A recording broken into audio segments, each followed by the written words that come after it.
আসসালামু আলাইকুম। আমি জিয়া মিশর থেকে বলছি। আজকে কিছু গুরুত্বপূর্ণ কথা বলবো। সেই কথাগুলো হচ্ছে আমাদের বাংলাদেশে আমাদের যদি কারোর সাথে ঝামেলা যদি হয়ে থাকে সেইটা মারামারির উপরের থেকে চলে যায়।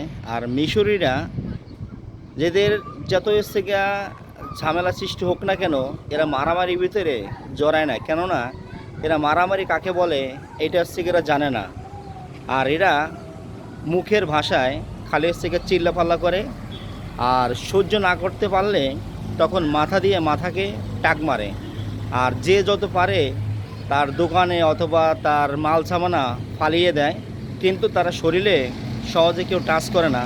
তাহলে দেখেন, আমরা বাংলাদেশে যদি মারামারি যদি হয়, দূরের থেকে মানুষ ভিডিও ধারণ করে সেটা ফেসবুকে আপলোড করে থাকে, আর এটা আমরা দেখে সেটা উপলব্ধি করি।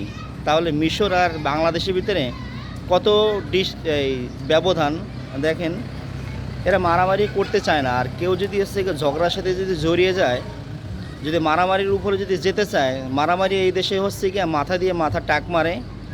সেইটা হচ্ছে গিয়ে যারা প্রতিবেশী আছে, যারা আশপাশে থাকে, তারা এসে ছাড়িয়ে দেয়। আর আমরা বাংলাদেশে এইটা হচ্ছে গিয়ে আমরা আরও কীভাবে হচ্ছে গিয়ে লাগানো যায়, কীভাবে মারধর করা যায়, সেইটা হচ্ছে গিয়ে আমরা চেয়ে থাকি।